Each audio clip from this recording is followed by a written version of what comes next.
नमस्कार दोस्तों, स्वागत है आपका ग्रेविटेशन के नेक्स्ट लेक्चर में। और जैसा कि आपको याद होगा, प्रीवियस लेक्चर में हमने ग्रेविटेशनल फील्ड पढ़ा था। आज के लेक्चर में हमको ग्रेविटेशनल पोटेंशियल से स्टार्ट करना है। तो जो काम ग्रेविटेशनल फील्ड का था, एग्जैक्टली सेम टू सेम काम ग्रेविटेशनल पोटेंशियल का है। पहली बात बता दूं, ध्यान से पढ़ लो, ग्रेविटेशनल पोटेंशियल लिखा है मैंने कहीं भी यहां पर ग्रेविटेशनल पोटेंशियल एनर्जी नहीं लिखा है। Gravitational potential energy is a different term and gravitational potential is a different term।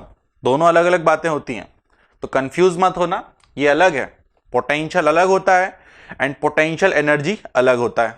ठीक, हाँ। तो मैं कह रहा था कि इसका कुछ कुछ वैसा ही काम है जैसे कि ग्रेविटेशनल फील्ड का था। तो ग्रेविटेशनल फील्ड का क्या काम था? सोचो सोचो, याद करो पिछले लेक्चर में क्या पढ़ाया था, है ना। मैं वेट कर रहा हूं।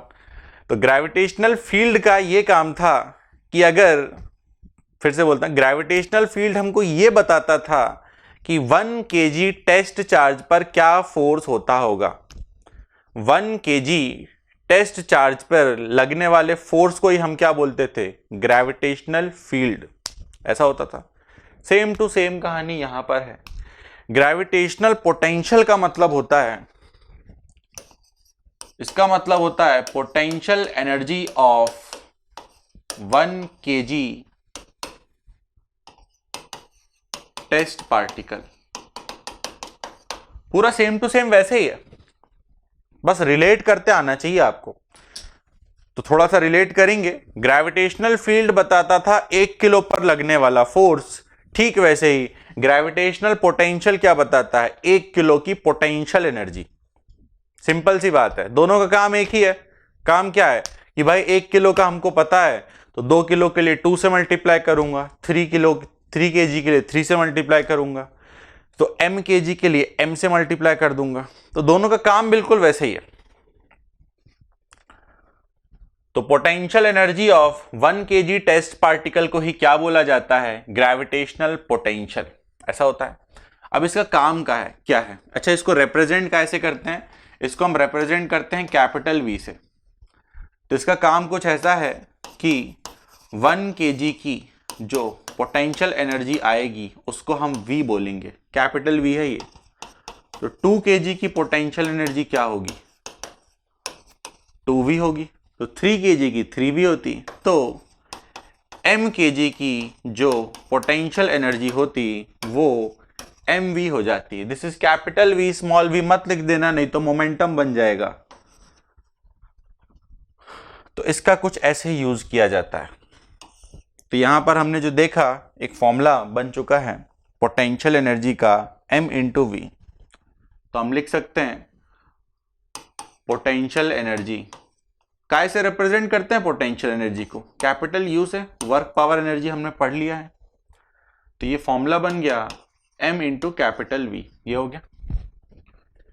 उसके बाद याद करिए, वर्क पावर एनर्जी वाले चैप्टर में आपने एक ये फॉर्मूला भी देखा था।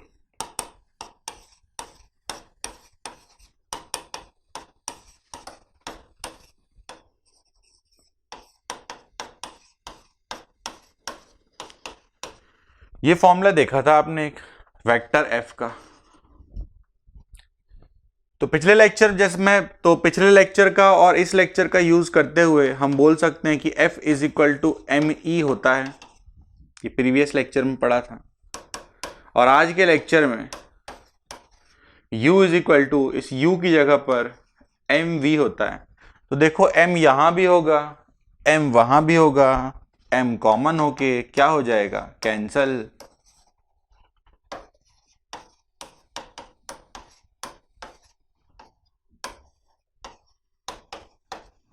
m कॉमन हो कि क्या हो जाएगा? कैंसल।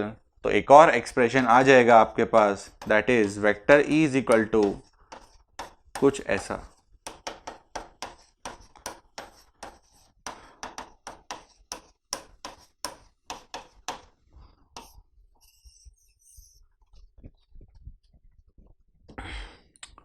तो ये बात होती है पोटेंशियल एनर्जी से रिलेटेड। अब ऑब्वियस सी बात है, जैसे पिछले लेक्चर में हमने डिफरेंट फॉर्मूले देखे थे। पॉइंट मास का अलग था, तो सॉलिड स्फीयर का अलग था, तो हॉलो स्फीयर का अलग था। वैसे ही इसमें भी होता होगा, है ना। तो एक काम करें, पहले आप जरा वीडियो पॉज करें, इतना लिखें। पहले तो हेडिंग लिख ली होगी आपने, gravitational potential is side heading,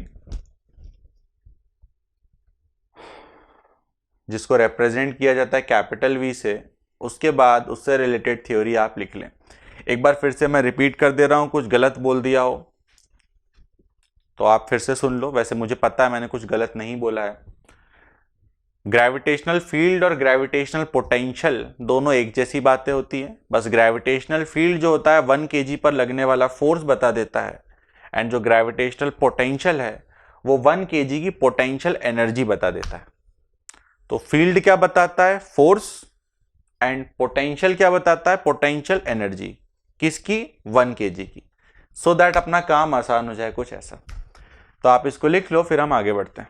तो लेक्चर को आगे बढ़ाते हैं। जो डिफरेंट टाइप के फॉर्मूले होते हैं उनकी जरा बात करते हैं। देखो, तो अगर मैं बात करूं for a point mass capital M, तो मान लो यहां कहीं पॉइंट मास कैपिटल M है, तो इससे r डिस्टेंस दूर इस पॉइंट पर जो ग्रेविटेशनल पोटेंशियल होता है उसका फॉर्मूला होता है -gm/r। ये पॉइंट मास के लिए होता है। कुछ बेसिक फॉर्मूले आपको याद करने पड़ेंगे। तो फॉर अ पॉइंट मास इतना होता है। उसके बाद अगर मैं बात करूं फॉर अ हॉलो स्फीयर जिसका मास m है एंड रेडियस कैपिटल R है,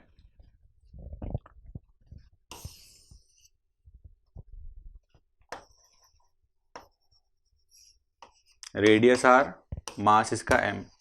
हॉलो स्फीयर है, हाँ शेल है, अंदर खाली है पूरा। तो इसमें जो पोटेंशियल होता है 3 स्टेप में लिखने जा रहा हूं मैं। देखो,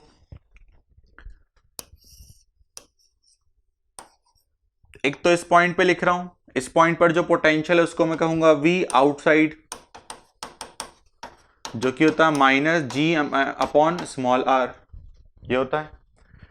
फिर दूसरा मैं लिखने जा रहा हूं इसके सरफेस पे।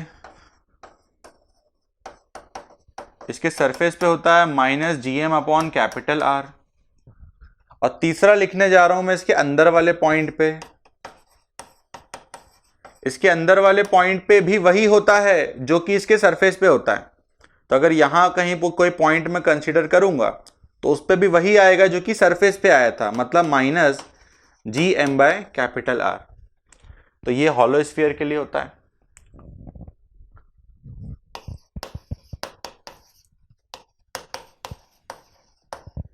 फिर आता है सॉलिड स्फीयर। सॉलिड स्फीयर का भी मैं 3 स्टेप में लिखूंगा। पहले मैं लिखने जा रहा हूं आउटसाइड। तो आउटसाइड इसमें वही रहता है -gm/R। R कहां से है? सेंटर से। मान लेते हैं कोई था आउटसाइड पॉइंट R1 बोल देते हैं, चलो। तो यहां पर भी R1 आ जाता। ये आउटसाइड का हो गया। फिर इसमें भी अगर मैं सरफेस की बात करूं, यहां पे, एक मिनट, हाँ रुको, उधर लिखने के लिए जगह चाहिए ना, तो आउटसाइड यहां बना देते हैं। अब इसमें अगर मैं सरफेस की बात करूं तो सरफेस में भी वही फॉर्मूला है जो कि इसके ऊपर वाले में था, -gm/R। और अगर मैं इसके इनसाइड की बात कर दूं तो इनसाइड में होता है बड़ा अजीब सा formula, -gm/2r³ bracket 3r² - r²। ये होता है। बस ये जो छोटा वाला आर है ना, ये आपको ध्यान रखना है। छोटा वाला आर कहां से होगा? हमेशा सेंटर से होगा। तो जैसे बाहर वाले पॉइंट के लिए ये आया था R1 सेंटर से, तो यहां पर R1 हो जाएगा। अगर मैं किसी अंदर वाले पॉइंट की बात कर दूं जो कि R2 डिस्टेंस दूर है, तो यहां पर क्या हो जाएगा? R2 हो जाएगा। तो वीडियो पॉज कर लें, इन बेसिक फॉर्मूले को लिख लें। उसके बाद हम बात करने जा रहे हैं सैटेलाइट की। तो इतना लिखें पहले।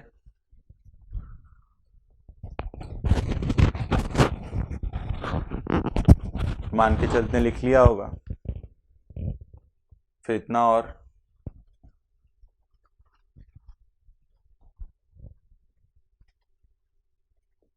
मान के चलते ये भी आपने लिख लिया होगा, उसके बाद ये और लिखें।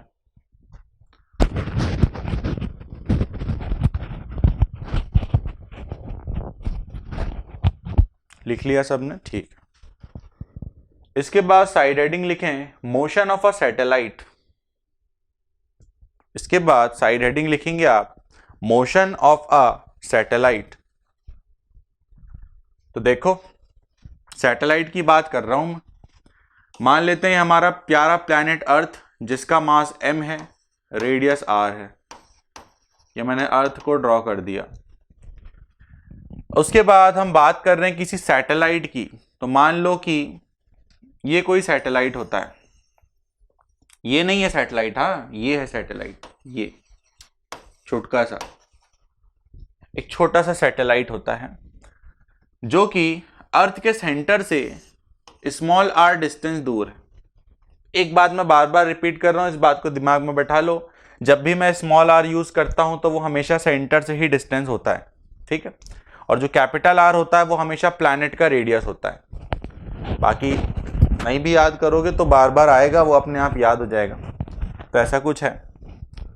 तो ये प्लैनेट अर्थ हो गया, ये सैटेलाइट हो गई जो कि अर्थ के चारों तरफ ऐसे घूमती है। अब क्योंकि ये सैटेलाइट ऑर्बिट में रहती है, इस वजह से इसकी जो स्पीड होती है उसको हम ऑर्बिटल स्पीड बोलते हैं।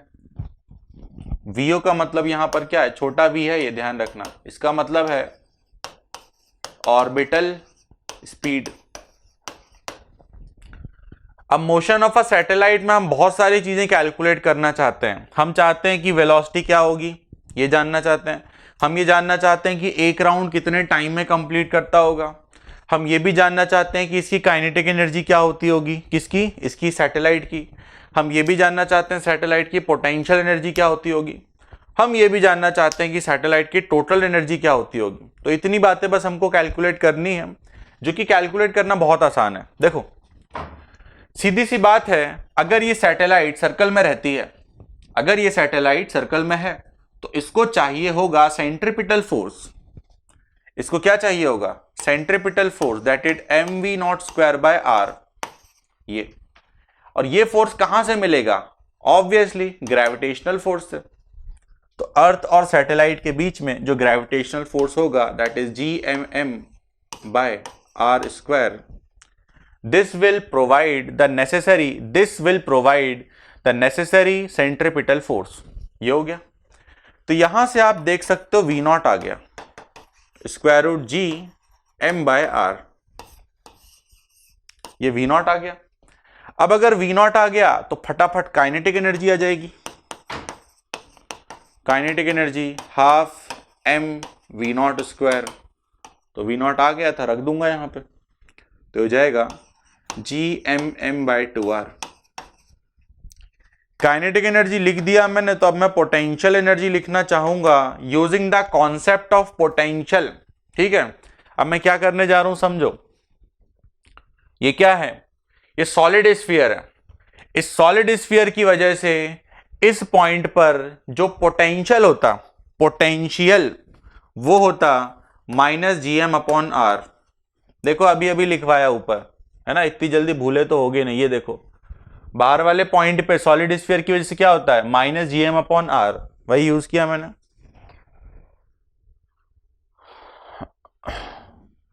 तो ये अर्थ है, इस अर्थ की वजह से इस जगह पर पोटेंशियल क्या होता, -Gm/r। पोटेंशियल शब्द का क्या मतलब होता है कि 1 kg अगर होता, अगर 1 kg होता तो उसकी पोटेंशियल एनर्जी इतनी होती। 2 kg होता तो इसकी डबल होती, 3 kg होता तो इसकी ट्रिपल होती। फिलहाल यहां पर कितना kg है, m kg है, तो इसका m टाइम्स हो जाएगा। तो कुछ इस तरीके से हम पोटेंशियल का यूज करके पोटेंशियल एनर्जी लिख सकते हैं। सिंपल सा लॉजिक है। 1 किलो का था इतना, 1 किलो का था इतना, तो m किलो का कितना होगा, इतना। m से मल्टीप्लाई कर दिया। तो यहां से हमने पोटेंशियल एनर्जी भी निकाल ली। अब अगर हमको काइनेटिक एनर्जी पता है, हमको पोटेंशियल एनर्जी पता है तो हम टोटल एनर्जी भी निकाल सकते हैं। टोटल एनर्जी मतलब क्या, काइनेटिक प्लस पोटेंशियल। कर लो इनको ऐड, काइनेटिक और पोटेंशियल को आप ऐड करोगे तो ये बन जाएगा माइनस GMM/2R। ये हो गया। तो वेलोसिटी निकाल लिया हमने, काइनेटिक पोटेंशियल टोटल निकाल लिया। अब एक चीज बस रह गई है, इसका टाइम पीरियड निकालना कि ये सैटेलाइट अर्थ के अराउंड एक राउंड कितने टाइम में कंप्लीट करता होगा, ये हमको निकालना है। तो वो कैलकुलेट करना भी बड़ा आसान है, देखो करते हैं वो भी।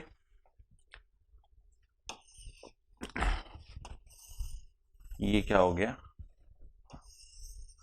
फिर से हम वही बात कहने जा रहे हैं कि सैटेलाइट अगर सर्कल में है तो इसको चाहिए होगा सेंट्रीपिटल फोर्स, और सेंट्रीपिटल फोर्स कहां से मिलता होगा, ग्रेविटेशनल फोर्स से। तो अब मैं सेंट्रीपिटल फोर्स के लिए ये यूज करने जा रहा हूं m⍵²r। ये भी तो होता है ना सेंट्रीपिटल फोर्स का फॉर्मूला, mv²/r भी होता है, m⍵²r भी होता है। तो सेंट्रीपिटल फोर्स जो रिक्वायर्ड सेंट्रीपिटल फोर्स है वो कहां से आता होगा, ग्रेविटेशनल फोर्स से। तो ये देखो m से m कैंसल हो जाएगा और यहां बनेगा ω² = Gm/r³। r और r² मिलके बन गया r³। तो ये ओमेगा आ गया। देन ओमेगा कितना होता है, 2π टाइम पीरियड होता है, ऐसा कुछ हो गया। इसको सिंप्लीफाई किया तो टाइम पीरियड का फॉर्मूला आ गया t² = 4, ये स्क्वायर करेंगे t² बन जाएगा। तो ये सिंप्लीफाई होकर के कुछ ऐसा आ जाता है टाइम पीरियड का फॉर्मूला। टाइम पीरियड का यही फॉर्मूला होता है, यहीं से आपको पहले t² निकालना होता है। डायरेक्ट टाइम पीरियड का फॉर्मूला नहीं लिखते हैं, पहले आप t² निकालेंगे देन उसका स्क्वायर रूट कर देंगे, तो ऐसे जाके टाइम पीरियड आता है। तो इतनी बातें होती सैटेलाइट में। तो बड़ा सिंपल सा टॉपिक था, बस पुराना बेसिक क्लियर होना चाहिए था इसके पहले का, तो अपने आप बन जाता। तो नोट कर लें वीडियो पॉज करके जरा।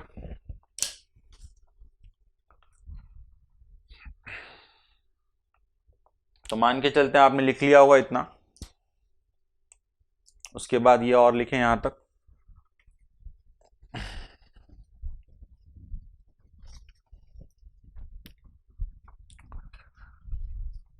अब ये बचा हुआ टाइम पीरियड वाला जो पार्ट है ये भी लिख लें। तो इतना लिखें, उसके बाद हम आगे बढ़ते हैं।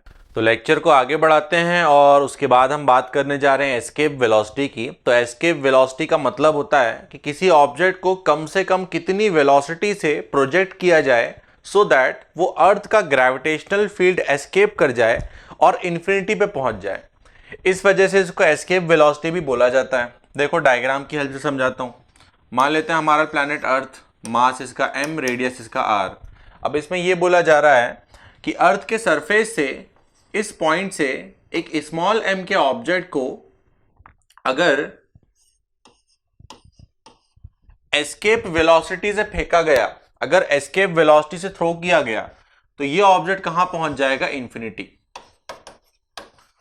यह ऑब्जेक्ट कहां पहुंच जाएगा, इन्फिनिटी। तो इसका मतलब होता है एस्केप वेलोसिटी। सिंपल सी बात है। एस्केप वेलोसिटी का मतलब वो मिनिमम वेलोसिटी जिस वेलोसिटी से ऑब्जेक्ट को अगर थ्रो कर दिया जाए तो वो कहां पहुंच जाए, इन्फिनिटी पे पहुंच जाए। तो इसकी वैल्यू भी हम जानना चाहते हैं। तो इसकी वैल्यू कैलकुलेट करने के लिए हम सिंपली एनर्जी कंजर्वेशन का यूज करते हैं। हम लिखते हैं U initial plus K initial equal to U final plus K final. Total energy initial is equal to total energy final. तो इनिशियल पोटेंशियल एनर्जी इस ऑब्जेक्ट की, ये जो स्मॉल m है, इसकी हो जाएगी -Gmm/r। यही पढ़ा है हमने पोटेंशियल एनर्जी का फॉर्मूला, -Gm1m2/r। वही मैंने लगा दिया क्योंकि ये डिस्टेंस कितना होगा, r होगा। इनिशियल काइनेटिक एनर्जी की बात करूं तो वो हो जाएगा 12m ve²। एंड फाइनल की बात करूं, अगर फाइनली ये ऑब्जेक्ट कहां पहुंच चुका है, इन्फिनिटी पे। फाइनली ये ऑब्जेक्ट कहां पहुंच गया है, इन्फिनिटी पे। इस वजह से फाइनल पोटेंशियल एनर्जी क्या हो जाएगी, 0। एंड फाइनल काइनेटिक एनर्जी भी क्या हो जाएगी, 0। तो यहां से एस्केप वेलोसिटी आ जाती है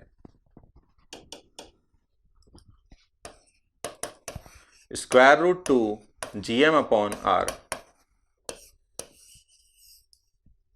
सिंपल सा फंडा। डायरेक्ट आप नोट नहीं करेंगे, पहले आप इसकी डेफिनेशन लिखेंगे, उसके बाद ये पूरा नोट करेंगे। तो डेफिनेशन लिखिए, एस्केप वेलोसिटी की definition. The minimum velocity required so that the projectile escapes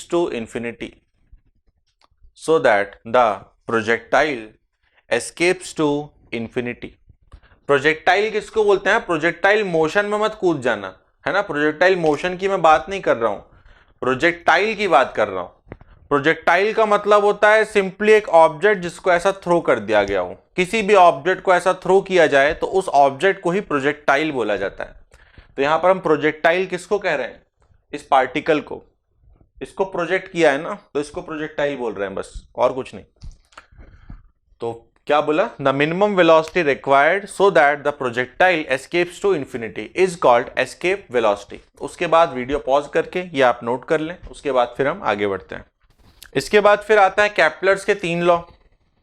Kepler एक साइंटिस्ट था, उसने 3 लॉ दिए थे, तो लिखेंगे हम केप्लर्स लॉ। सबसे पहले हम बात कर रहे हैं उसके फर्स्ट लॉ की।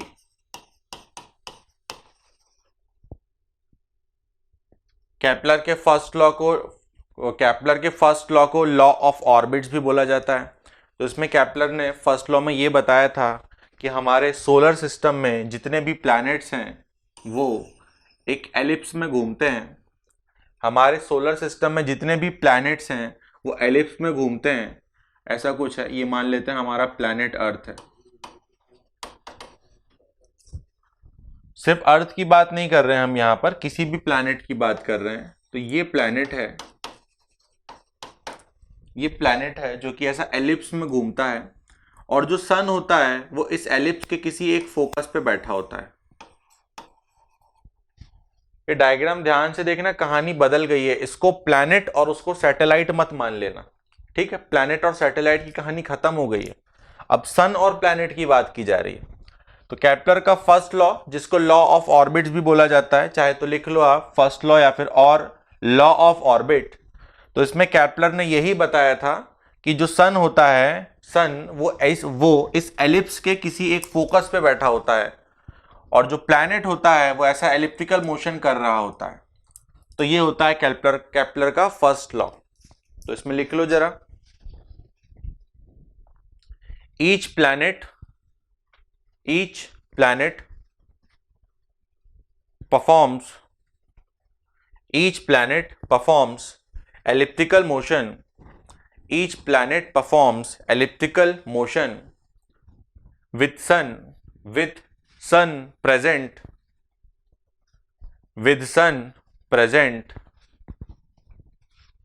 at any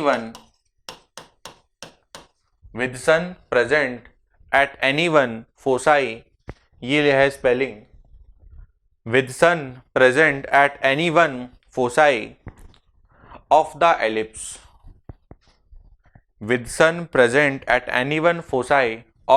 ellipse।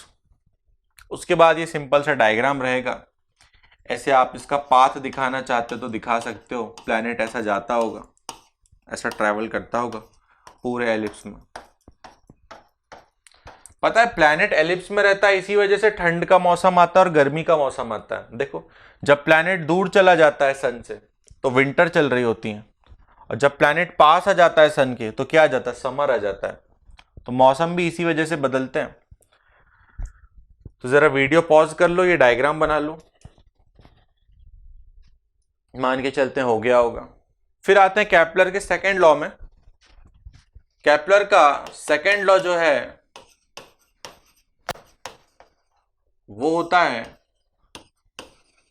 Law of areal velocity. कुछ पल्ले नहीं पड़ेगा, मुझे पता है। मैं जब अभी डायग्राम बना के समझाऊंगा तो ही समझ में आएगा, अभी बस आप मेरी बात सुनो। तो केप्लर का सेकेंड लॉ होता है लॉ ऑफ एरियल वेलोसिटी, जिसको मैथमेटिकल टर्म में ऐसा भी लिखा जाता है d a by d t, vector d a by d t is equal to constant, ऐसा भी बोलते हैं इसको।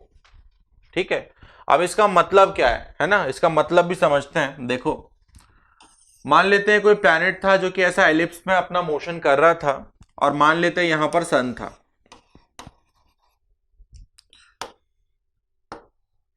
देन मान लेते हैं प्लैनेट कभी यहां कहीं होता था। एक मिनट, हाँ,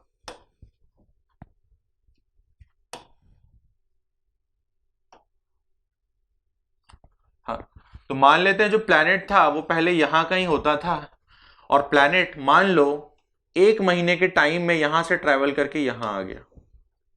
प्लैनेट यहां था, 1 मंथ के टाइम में प्लैनेट यहां से ट्रैवल करके यहां आ गया 1 महीने में। तो 1 महीने में प्लैनेट जब यहां से ट्रैवल करके यहां आया होगा, तो इस प्लैनेट ने कुछ एरिया कवर किया, कुछ एरिया स्वीप किया होगा। इस एरिया को मैं ए बोल रहा हूं। तो ये यहां की कहानी थी। ठीक है, फिर ऐसे ही कोई दूसरा एग्जाम्पल लिया मैंने कि कभी साल में, कभी किसी कोई समय में प्लैनेट यहां भी रहा होगा। यहां पर भी मान लेता हूं प्लैनेट 1 महीने का टाइम लेकर के इधर से इधर तक आ गया, यहां आ गया। मान लो प्लैनेट 1 महीने के टाइम में, तो यहां पर भी प्लैनेट ने कुछ एरिया कवर किया होगा, तो ये एरिया भी ए होता है। केपलर ने यही बताया था, इसी को इसने अपना सेकेंड लॉ कहा। क्या कहा, जरा फिर से सुने। केपलर ने सिंपल सी बात कही। केपलर ने कहा कि जो एक प्लैनेट होता है वो देखो इक्वल इंटरवल ऑफ टाइम में, देखो टाइम बराबर है ना, जो प्लैनेट होता है वो इक्वल इंटरवल ऑफ टाइम में इक्वल एरिया कवर करता है। ठीक है, तो ये था केपलर का सेकेंड लॉ, उसी को शॉर्ट में ऐसा बोला जाता है। ठीक, तो इसका स्टेटमेंट क्या बनेगा, स्टेटमेंट यही बनेगा, a planet covers equal area in equal interval of time. यहां पर भी 1 महीना था, यहां पर भी 1 महीना था। तो एक काम करें, आप जरा इतना लिखें, यहां तक लिखो, फिर मैं डेफिनेशन लिखवाता हूं, उसके बाद आप डायग्राम बनाना। यहां तक लिखिए एक बार आप।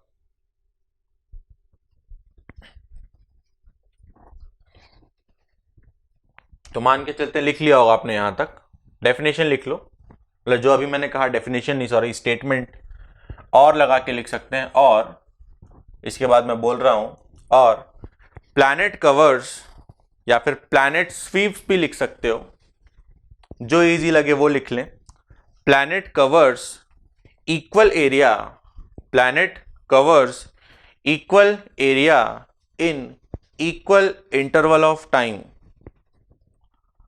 Planet covers equal area in equal interval of time. Planet covers equal area in equal interval of time. तो ये था केपलर का सेकेंड लॉ, केपलर ने ये सेकेंड लॉ बताया था। अब ये जो DA by d T constant है, इसका भी तो वही मतलब हुआ ना जो हमने यहां पर कहा, नहीं हुआ? चेक करके देख लो, डीए मतलब क्या हो जाएगा, एरिया। dt का क्या मतलब हो जाएगा, टाइम पास्ट, कितना टाइम पास हो गया।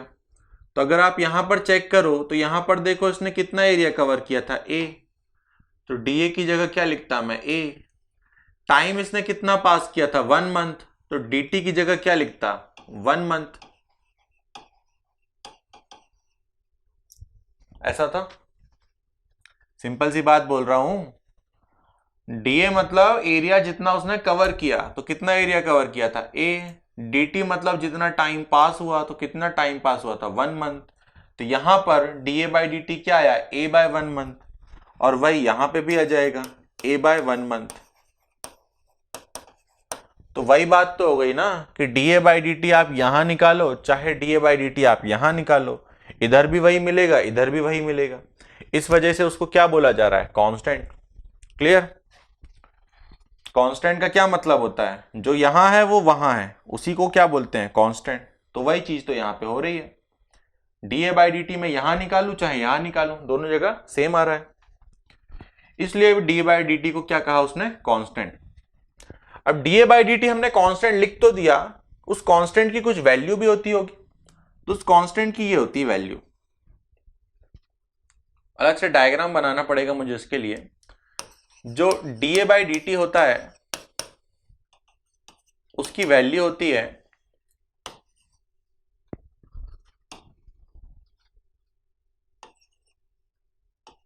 Vector r cross m v upon 2m, ये होती है d a by d t की वैल्यू। अब इसमें वेक्टर आर क्या है, वेक्टर वी क्या है, एम तो आप समझ गए होगे, समझते हैं जरा।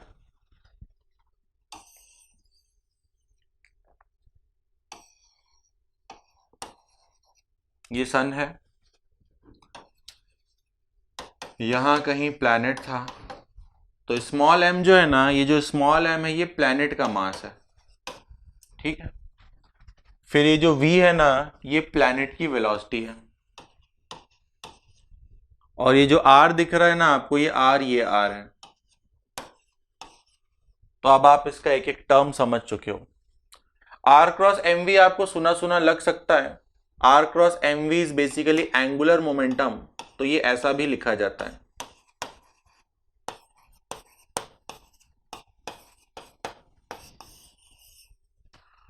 तो या तो ये याद कर लो या तो ये याद कर लो, एक ही बात है।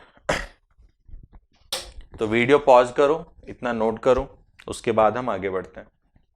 ऊपर का भी लिखना होगा ना आपको शायद, हाँ ये डायग्राम भी बनाना होगा, पहले ये डायग्राम बना लो।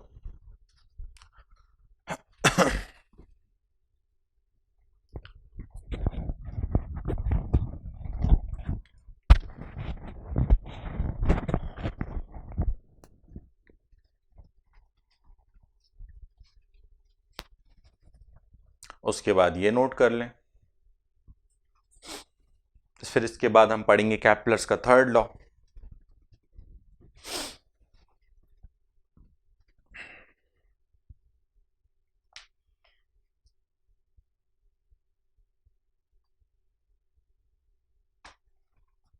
तो मान के चलता हूं आपने नोट कर लिया होगा। इसके बाद आते हैं हम कैप्लर के थर्ड लॉ में।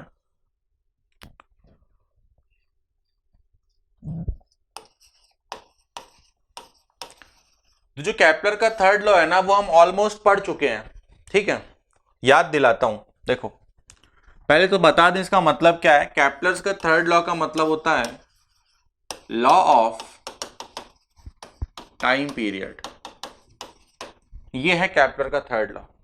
और ये हमने कुछ कुछ पढ़ लिया है मोशन ऑफ अ सैटेलाइट में, ऐसा कुछ पढ़ा था, t square is equal to 4 pi square by g M R cube, आज की क्लास में पढ़ा है। ये फॉर्मूला हमने डेराइव किया है, किसके लिए डेराइव किया है फॉर्मूला, सैटेलाइट के लिए, याद होगा। तो कैप्लर ने भी कुछ ऐसी बात कही थी, बस डिफरेंस ये है कि ये जो फॉर्मूला हमने डेराइव किया था, ये जो फॉर्मूला हमने डेराइव किया था उसमें सेंटर में प्लैनेट था और यहां पर सैटेलाइट थी। देख लो, आज ही पढ़ाया है, पन्ने पलटा के देख सकते हो। ये जो फॉर्मूला आपने डेराइव किया था उसमें सेंटर में प्लैनेट था और यहां पर सैटेलाइट थी, ठीक है। लेकिन कैप्लर ये बात नहीं कर रहा। कैप्लर किसकी बात करता है, कैप्लर बात करता है सन की और प्लैनेट की। डिफरेंस है ना बात में, लेकिन फॉर्मूला सेम बनता है। फिर से बोल रहा हूं, हमने किसकी बात की थी, हमने बात की थी प्लैनेट और सैटेलाइट की। कैप्लर किसकी बात कर रहा है, सन की और प्लैनेट की। तो सिचुएशन थोड़ी सी डिफरेंट है लेकिन फॉर्मूला तो सेम ही बनेगा। तो वापस आते हैं टॉपिक पे कि कैप्लर ने क्या कहा। देखो कैप्लर ने यह कहा कि अगर कोई प्लैनेट सर्कुलर मोशन करता, जैसा कि हमको देखने को नहीं मिलता क्योंकि मैक्सिमम प्लैनेट क्या करते हैं, एलिप्स में रहते हैं। मैक्सिमम प्लैनेट्स क्या करते हैं, एलिप्टिकल मोशन करते हैं, ठीक है। तो हमको तो एलिप्स ही देखने को मिलता है, लेकिन फिर भी कैप्लर जो है आपको एक्सप्लेन करना चाहता है चीजों को easily with the help of a circle, ठीक है। अगर मैं डायरेक्टली अगर एलिप्स में अभी कूद गया तो एलिप्स का तो नॉलेज भी नहीं है हमको अभी, है ना। एलिप्स में तो बहुत सारी बातें होती हैं, तो इस वजह से जो एलिप्स है ना उसको हम आपको सर्कल की हेल्प से एक्सप्लेन करने की कोशिश कर रहे हैं। तो कैप्लर ने क्या कहा सुनते हैं। कैप्लर ने कहा कि अगर यहां सन होता और कोई प्लैनेट कोई प्लैनेट जिसका मास m है वो ऐसा r रेडियस के सर्कल में घूम रहा होता, ठीक। यहां पर सन, यहां पर प्लैनेट, और ये जो प्लैनेट है वो r रेडियस के सर्कल में घूमता है। तो इस प्लैनेट का जो टाइम पीरियड होता वो इतना आता, T square is equal to 4π² upon G M R cube, ये आता। यहां पर कैपिटल M किसका मास है? सन का मास है, ये भी लिख देते हैं यहां पर हम अलग से। ये किसका मास है? Mass of sun.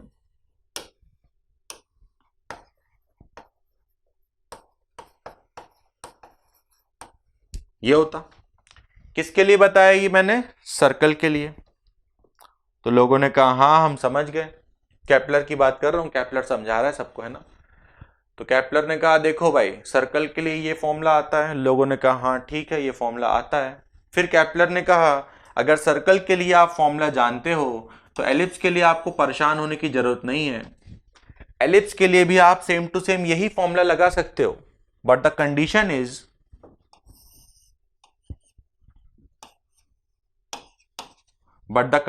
इज कि ये जो r था अब उस r की जगह पर आप a यूज करोगे, तो अब फॉर्मूला कुछ ऐसा बनेगा, ये r की जगह पर आपको क्या यूज करना है? a यूज करना है। अब सवाल ये है कि a क्या है? तो a देखो डायग्राम में बताया गया है, ये बड़ा सा एलिप्स था ना, तो इस डिस्टेंस को क्या बोला जाता है? a। इसका एक नाम भी होता है मैथ्स में, इसको बोलते हैं मेजर एक्सिस। ये पूरा का पूरा मेजर एक्सिस है, बड़ा वाला एक्सिस, मेजर एक्सिस। ये जो है माइनर एक्सिस होता है, लेकिन हमको उतने डिटेल में नहीं जाना है क्योंकि हम मैथ्स की तैयारी नहीं करते, है ना, हम मैथ्स वाले थोड़ी हैं, तो हम उतना डिटेल में नहीं जाते। हम सिर्फ अपनी काम की बात पे ध्यान रखते हैं कि इसको बोला जाता है मेजर एक्सिस, जिसकी लेंथ 2a होती है, और इसकी जो लेंथ होती है उसकी जो हाफ लेंथ होती है, ये पूरा 2a है, इसकी जो हाफ लेंथ होगी a, वो हमको यहां पर यूज करना है। तो मान के चलते हैं केपलर ने जो भी कुछ कहा आपके पल्ले पड़ गया होगा। सन कहाँ बैठा होगा? कहीं यहाँ पे, यहाँ कहीं सन होता होगा। प्लैनेट कहीं कहीं यहाँ पर होता होगा, दिस इज प्लैनेट, ऐसा कहीं जा रहा होगा ये प्लैनेट। तो एक बार और रिपीट कर दे रहा हूं, ठीक है, शॉर्ट में। तो केपलर ने कहा कि अगर आप इस प्लैनेट का टाइम पीरियड निकालना चाहते हैं तो आपको बिल्कुल परेशान होने की जरूरत नहीं है, पहले आप सर्कल का टाइम पीरियड डिराइव कर लो, क्योंकि सर्कल इजी होता है। एलिप्स और सर्कल को कंपेयर करें तो इजी कौन हुआ? सर्कल ही हुआ ना। तो केपलर ने कहा कि पहले आप सर्कल के लिए टाइम पीरियड निकाल लो, तो ये हमने टाइम पीरियड निकाल लिया, ठीक है। तो ये फॉर्मूला था सर्कल के लिए। फिर केपलर ने कहा जैसा फॉर्मूला सर्कल के लिए होता है सेम टू सेम वही फॉर्मूला एलिप्स के लिए होता है, बट द डिफरेंस इज यहां पर रेडियस आता है और यहां पर स्मॉल a आता है। स्मॉल a का क्या मतलब होता है? मेजर एक्सिस की हाफ लेंथ। तो ये कहा था इसने केपलर्स के थर्ड लॉ ने। तो वीडियो पॉज करें, इसको नोट करें, फिर उसके बाद हम आगे बढ़ते हैं। टी का मतलब आप अलग से लिख लेना, टी का मतलब यहां पर टाइम पीरियड है, नहीं तो कोई टेंशन बना देगा उसको।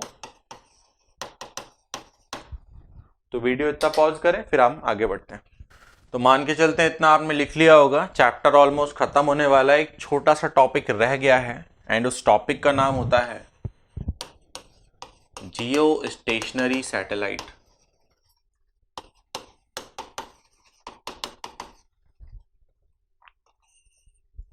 इस टॉपिक का नाम होता है जियो स्टेशनरी सैटेलाइट। अब इस जियो स्टेशनरी सैटेलाइट का क्या मतलब होता है समझते हैं। देखो, जियो स्टेशनरी सैटेलाइट का मतलब होता है एक ऐसी सैटेलाइट जो हमेशा मुझे रेस्ट पे दिखे। कुछ समझ में आया? नहीं आया? देखो फिर से सुनो, जियो स्टेशनरी सैटेलाइट का मतलब एक ऐसी सैटेलाइट जो हमेशा मुझे मेरे ऊपर दिखे। कहने का मतलब कि मैं सुबह सुबह उठा, मैंने आसमान में देखा तो मुझे एक सैटेलाइट दिखाई दी, फिर मैं शाम को उठा, फिर से मैंने आसमान में देखा तो फिर से मुझे वही सैटेलाइट वहीं पे दिखाई दी, फिर मैं रात में उठा, फिर मैंने आसमान में देखा तो भी मुझे वो सैटेलाइट वहीं पर ही दिखाई दी। तो एक ऐसी सैटेलाइट जो कि मेरे रेस्पेक्ट में रेस्ट पे है उसको क्या बोलते हैं? जियो स्टेशनरी सैटेलाइट। ठीक है, तो एक ऐसी सैटेलाइट जो मुझे रेस्ट पे दिखाई दे, that satellite is called geostationary satellite.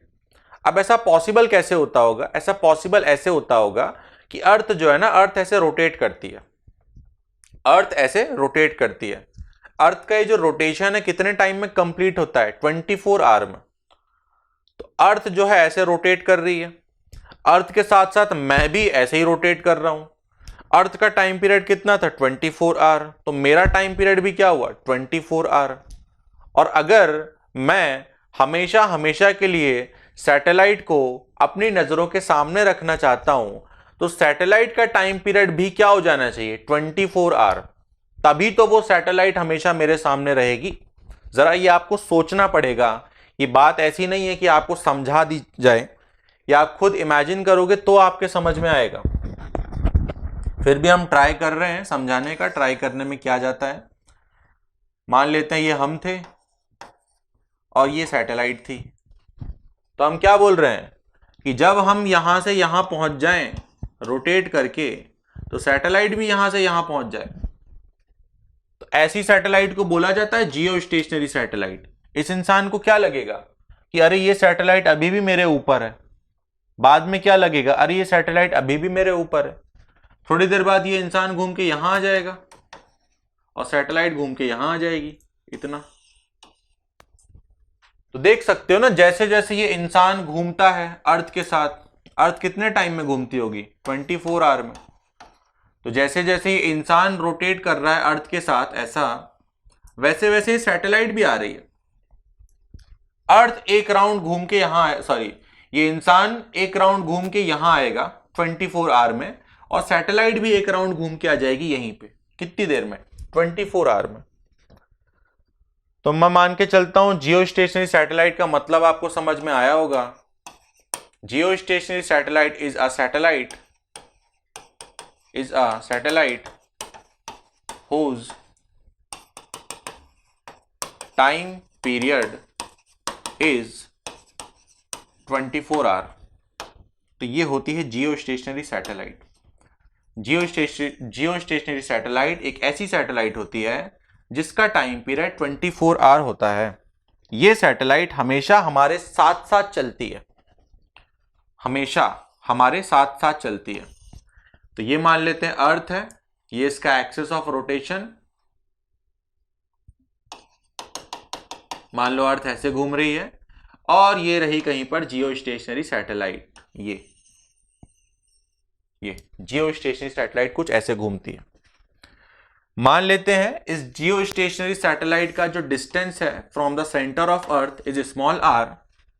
तो यहां पर आप सेम फॉर्मूला लगा सकते हैं, t square is equal to 4 pi square upon G M R cube. ये बड़ा काम का फॉर्मूला है, बहुत काम का फॉर्मूला है। देखो, प्लैनेट और सैटेलाइट में भी लग जाता है, सन और प्लैनेट में भी लग जाता है, और अगर एलिप्स होता है तो भी लग जाता है। अभी अभी हमने देखा एलिप्स होता है तो क्या हो जाता है? आर की जगह ए हो जाता है। तो बहुत काम का फॉर्मूला है ये। तो ये था हमारा प्लैनेट, ये थी सैटेलाइट। ये सैटेलाइट एलिप्स नहीं है, हाँ, कोई एलिप्स मत समझ लेना, कोई ये मत सोचना ये सर ने क्या एलिप्स बना दिया। एलिप्स नहीं बनाया मैंने ये अर्थ बनाया है, और ये सैटेलाइट ऐसे घूम रही है, इस वजह से डायग्राम ऐसा दिख रहा है। ये 3D डायग्राम है, हल्के मत ले लेना इस डायग्राम को, एलिप्स मत मान लेना। बोले तो मिटा देते हैं इसको यहां से, सो दैट 3D वाली फील आए, कुछ ऐसा। प्लैनेट ऐसे, सॉरी, ये सैटेलाइट ऐसे घूम रही है, ऐसे। हाँ, तो इस सैटेलाइट का जो टाइम पीरियड है वो हम जानते हैं 24 आवर है। तो टी की जगह अगर 24 आवर रख दिया जाए, 4 पाई स्क्वायर रख दिया जाए, जी एम रख दिया जाए। किसकी बात कर रहे हैं यहां पर? ये अर्थ है। तो लोगों ने ऑलरेडी ये सब काम कर रखा है, आर को सेकेंड में कन्वर्ट किया होगा, जी की वैल्यू रखी होगी, मास ऑफ अर्थ रखा होगा। तो ये सब सॉल्व करके आर की वैल्यू आ जाती है 6.6 टाइम्स रेडियस ऑफ अर्थ। ऐसा होता है। तो ये बात आपके काम की है। आपके काम की दो बातें हैं। पहली बात ये कि इसका टाइम पीरियड क्या होना चाहिए, 24 आवर। एंड दूसरी बात ये कि आर कितना होता है, 6.6 टाइम्स रेडियस ऑफ अर्थ। तो वीडियो पॉज कर लें, इसको नोट कर लें, फिर हम आगे बढ़ेंगे। तो आज के लिए इतना ही। इसी के साथ ये चैप्टर खत्म होता है। मिलते हैं नेक्स्ट क्लास में। All the best.